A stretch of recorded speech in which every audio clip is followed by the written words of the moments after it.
Welcome back to my channel. और 1939 love story का second part मैं आपको सुना रही हूँ। अभी तक आपने सुना कि दिलीप जी और मीना जी की एक क्लास में पढ़ने लगे थे। अब उससे आगे दिलीप जी और मीना जी से बात करने का मौका ढूंढने लगे और उन्हें एक दिन मौका मिल ही गया। एक दिन मीना स्कूल नहीं आई तो वो स्कूल की का कार्य पूछने के लिए दिलीप के घर आई। दिलीप सोच रहे थे कि आज मैं भगवान से कुछ और भी मांगता तो शायद आज वो भी मुझे मिल जाता। उस दिन उन्होंने पहली बार मीना से बात की।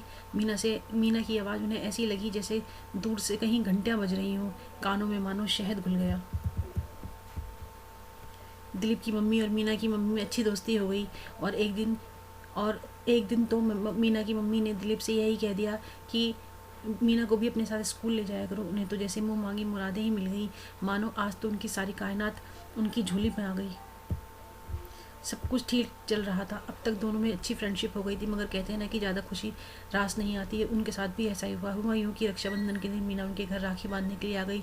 जैसे ही दिलीप की मम्मी ने उन्हें आवाज़ लगाई कि राखी आके बंधवा लो, वो शॉक्ड हो गए और इतने ज़बरदस्त घबरा गए कि छत से नीचे कूद गए। पैर में प्लास्टर लग गया। वो कहते हैं कि हाथ पैरों का तो कुछ नहीं ठीक हो जाएंगे, मगर राखी नहीं बंधवानी थी।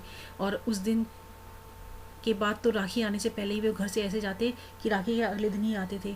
मीना का पता नहीं, मगर शायद वो मन ही मन उनसे dot dot dot. High school का रिजल्ट निकला। उनका नाम मेरिट लिस्ट में था और मीना केवल फर्स्ट आई थी।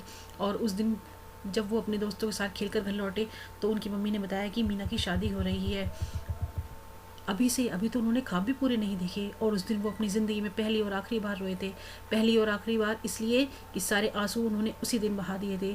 और ज़िंदगी में अपनों का गम देखने के बाद भी उस दिन के बाद वो कभी नहीं रोए।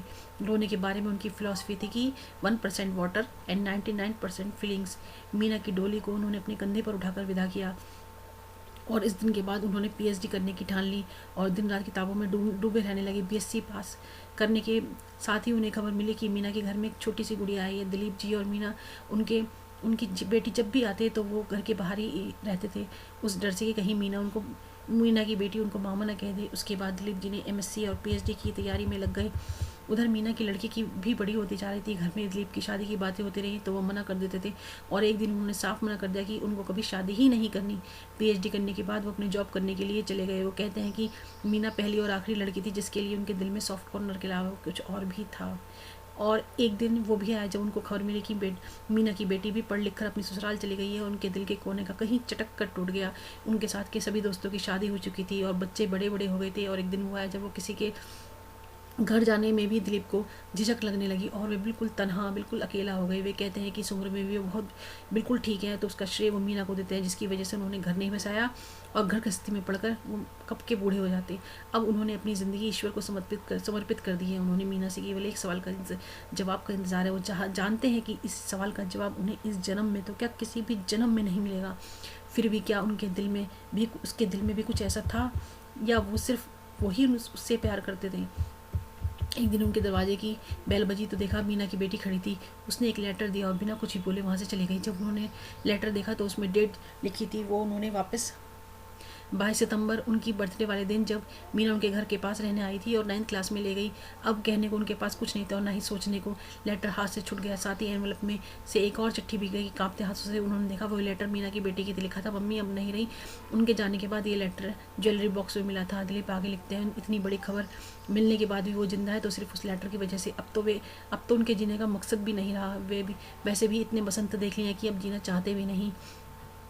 वो कहते हैं, क्या भरोसा है इस ज़िंदगी का, साथ देती नहीं है किसी का। चलते चलते जिनकी आंखें आंसुओं से नम नहीं, क्या समझते हो उन्हें कोई गम नहीं। आप तड़प कर रोक दिए तो क्या हुआ, गम छुपा के हंसने वाले भी कोई कम नहीं। आंखों में आंसू को उभरने ना दिया, मिट्टी के मोतियों को बिखरने ना दिया। जिस राह पर पड़े थे तुम्हारे कदमों के निशान, उस राह पे हमने किसी को गुजरने नहीं दिया। इस 2 पल की ज़िंदगी में तन्हाई क्यों है, लोगों को हमसे रुसवाई क्यों है। इस दुनिया में इंसान कुछ कम तो नहीं, फिर मेरे साथ सिर्फ मेरी परछाई क्यों है। यह एक इमेजिनरी स्टोरी है और इसको आप पढ़ने के लिए मैंने अपने ब्लॉग्स और अपने अदर यूट्यूब चैनल का लिंक डिस्क्रिप्शन बॉक्स में दिया हुआ है। Please visit my blog and other YouTube channel. Thanks again. Take care.